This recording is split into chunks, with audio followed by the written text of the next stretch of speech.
Hello, this is Kuntal Chakraborty, Assistant Professor of Electrical Engineering Department, Greater Kolkata College of Engineering and Management, JIS Group. I'm just going to give a lecture on an important topic that is the dynamometer type instrument. First, I will try to explain the constructions of dynamometer type instrument. Basically, dynamometer type instrument has two coil. One is a fixed or a stationary coil, and second one is a moving coil. And basically, this fixed coil is divided into two parts, and it has two sections. And these two sections basically to give the uniform field. And if we use this dynamometer times instrument as a voltmeter, then generally a a fine wire is used in case of fixed coil, and if we use it as a ammeter or wattmeter, generally a heavy wire is used in case of fixed coil. Now next one is a a moving coil, and that is basically is wound either self-sustaining coil or else on a non-metallic former, and light but rigid construction is used for this moving coil. And here we have the construction. Here we are seeing that the two fixed coils we have, and the moving coil that is in the middle, we have in the middle. And if we provide a current to both the coil, then there will be some field. And here the spindle that is connected with a moving coil. So due to this two field interaction, so there will be some deflection. Due to the moving coil that will be move into a direction. So at that time, the spindle that will also move in the same direction. The pointer is attached with the spindle. So due to the movement of the spindle, so the pointer that will be also deflect into the same direction. So by which amount of electrical parameter is passing through these coils that can be measured by the deflection. So this is the fixed coils and the moving coil. Next we have the controlling system. In case of the controlling system, generally we use a spring control, and this is very effective. If we use a spring control, then the necessary controlling torque that can be provided by this kind of arrangement, and the spring also acts as a lead of current to the moving coil also.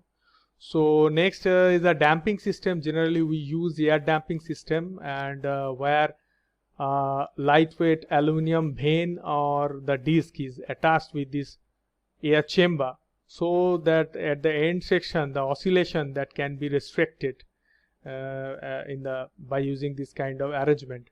So damping for the damping system, air friction damping is used to provide the necessary damping at the oscillation or the vibration at the end point of the scale. So next is here we are seeing that the springs are connected with the spindle in the two upper and lower sections. So that will provide the necessary controlling torque, and we can use a air chamber that can be connected with this system, so that will provide the necessary damping. So now next is a working principle. So basically, when two coils are energized, if current is flowing through these two coils, so the coils that will be energized means the magnetic field that will produce. Due to that, the torque that will produce, the interaction of these two fields that will create a torque, and this field strength is basically proportional to the current flowing through these fixed and moving coils, and deflecting torque is also proportional to the product of the currents flowing to this fixed and a moving coil. So this is here we are seeing the circuit diagram where the fixed coils are divided into two parts. That should be identical, but practically it is not possible, but we will try to make the system so that a way that the fixed coil that should be same as identical. And here we have the moving coil, and with which a spring is connected and the pointer is connected, and spring is connected to provide the necessary controlling torque, and here the pointer is connected to provide the deflection to make for the measurement of the parameter that is flowing through these coils. So when the dynamometer type instrument is used as a wattmeter, then the fixed coil is used as a current coil, and moving coil is used as a pressure coil. So this is the arrangement, and by which the deflecting torque that can be measured in terms of scale. So now next is a torque equation. If I1 and I2 current, I1 is a fixed coil current and I2 current through the moving coil current, and if the capital N1 is the self inductance of the fixed coil and capital L2 is the self inductance of the moving coil, and capital M is a mutual inductance between the fixed and the moving coil, then the flux linkages of the fixed coil that will be equal to phi1 is equal L1 I1 plus M I2, and this is because of mutual inductance, so that will affect for the moving coil current, and phi2 that will be equal to L2 I2 plus M I1, and that is due to the fixed coil. So these are the two flux linkages of fixed coil with the fixed coil and with the moving coil. Now electrical input energy that is equal to E1 I1 dt plus E2 I2 dt. Here the E1 and E2 are the voltages and I1 and I2 are the currents, and dt is the time. So here the energy, electrical input energy, that is E1 I1 dt plus E2 I2 dt. So now we know d phi 1 by dt that is equal to E1, and d phi 2 by dt is equal to E2. So d phi 1 that can be written as E1 into dt, and d phi 2 that can be written as dt into Et. So we can replace here the E1 and dt as d phi 1 and I2 into dt by d phi 2. So the equation that will be equal to I1 d phi 1 plus I2 d phi 2. So as we know the value of phi 1 and phi 2, we will replace the value of phi 1 and phi 2 in this equation, so that the equation will be I1 into d of L1 I1 plus M I2 plus I2 into d of L2 I2 plus M I1. So if we simplify it, then obviously we will get I1 L1 di1 plus in square dl1 plus I1 I2 dm plus I1 m di2 plus I2 L2 di2 plus I2 square dl2 plus I1 I2 dm plus I2 m di1. So laws of conservation of energy says that total electrical energy input that is equal to change in electrical energy stored plus mechanical energy. Basically a pointer that will move from zero position to another position, so that's why the mechanical work done that will be happen. And here we are actually getting the electrical energy supplied. Now if now we have to find out the energy stored in magnetic field.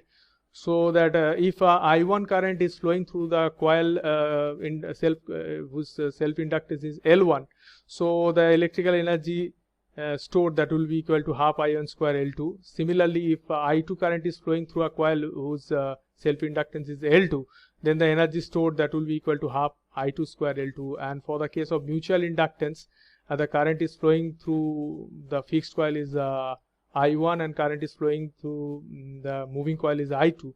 So and the mutual inductance is M. Due to that, the energy stored that will be equal to I1 I2 M. So change in stored energy, that is basically the d amount of change of this equation. So d of half I1 square L1 plus half I2 square L2 plus I1 I2 M.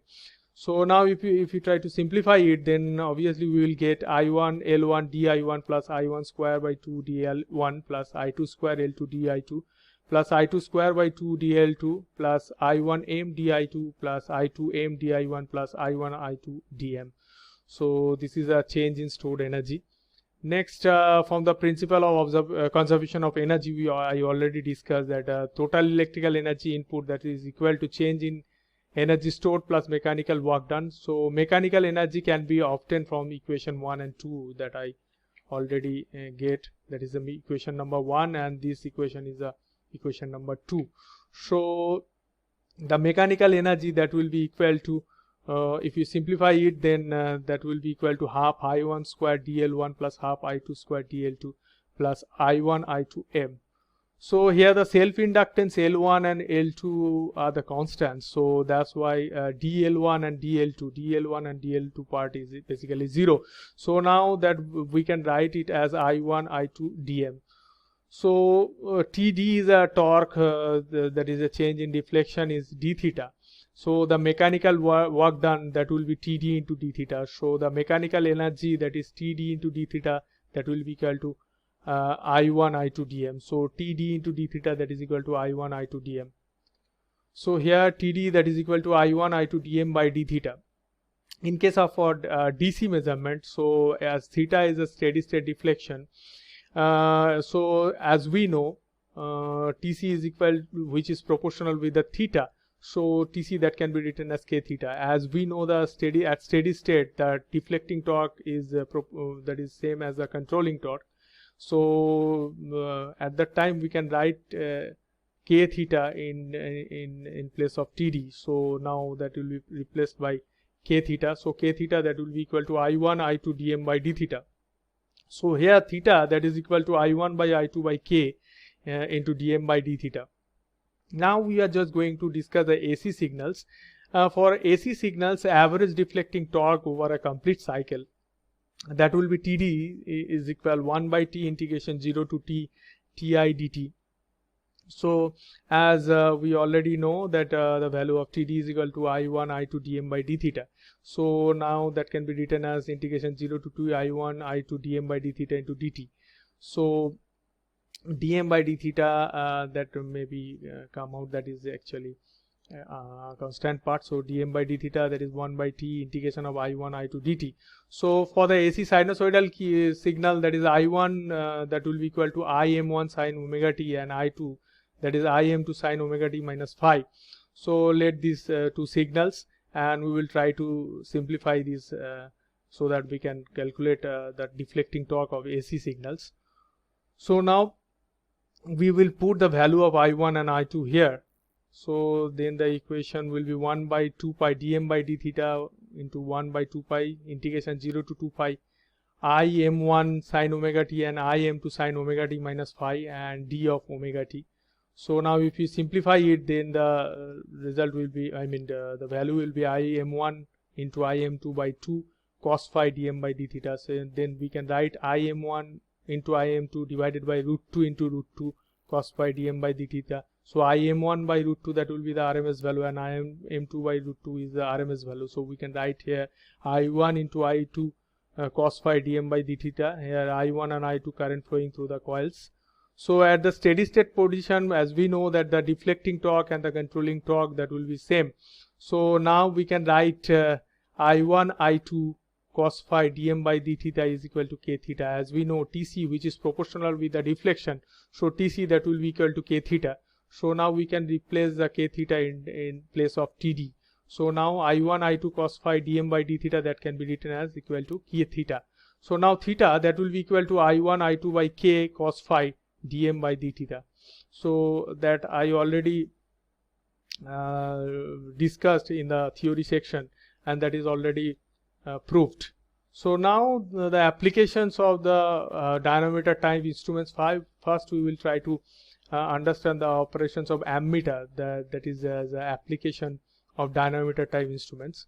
So here we are using, in case of fixed first diagram, here we are seeing that this one is a low range ammeter, and if we want to expand its range, or if you want to expand its range, then we have to connect a series shunt resistance in parallel with this arrangement. So here we are seeing that moving coil is connected, and here the fixed coil is parallel with this moving coil, and shunt is connected, so that the excess coil that excess current that can be bypassed through this system, so that the meter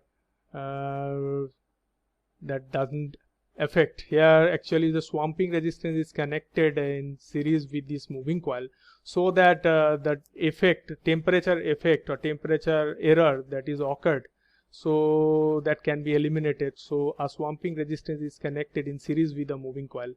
So here basically a shunt resistance is connected with the fixed coil in parallel with the moving coil to provide the extension of or expansions of range of ammeter.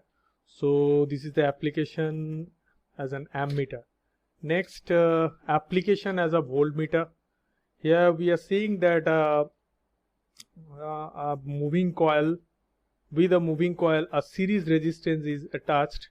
So to expand the range of this voltmeter, if we connect a series resistance in series with this moving coil, so the range of this voltmeter that can be expanded. So this is the arrangement by which we can measure the voltmeter. Here we have the fixed coil and moving coil that is attached with this system, as well as a series resistance is connected in series with the moving coil, so that the necessary extension that can be provided. So this is the application as a voltmeter, and the circuit is used for the voltage range of 50 to 500 volt. So next,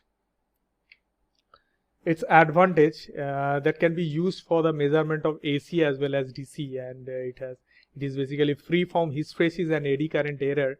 Here we don't have any permanent magnet, so eddy current that is not induced any part of moving part or with a moving conductor, and useful of this accurate measurement of the RMS value of the voltage, and we can get a accurate RMS value that can be measured by using this kind of instruments. And here the torque weight ratio, the disadvantage is the torque weight ratio is very small. So here the moving system is very it has a little bit weight, so due to that the torque weight ratio that is small. So this is a disadvantage, and its scale is non-uniform because deflecting torque, which is proportional with the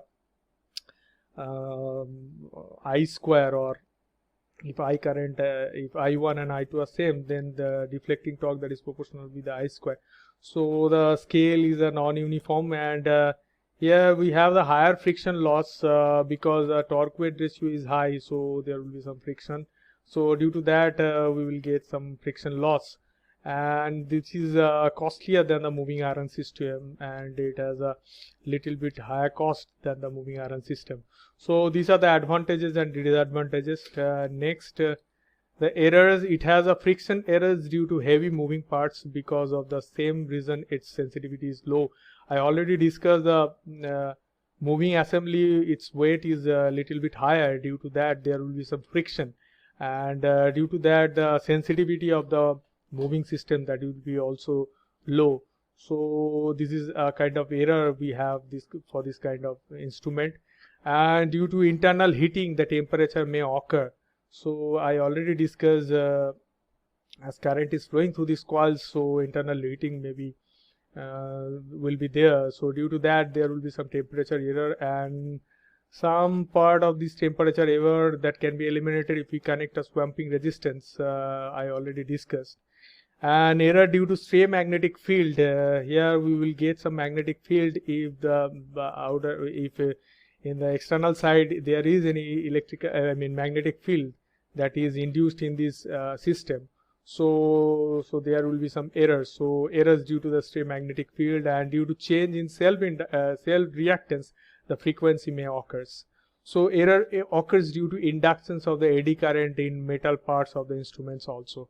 So these are the errors, and these I already discussed the constructions, working principles, and the applications and advantage, disadvantage, as well as errors of the dynamometer type instruments. So that's all. Thank you.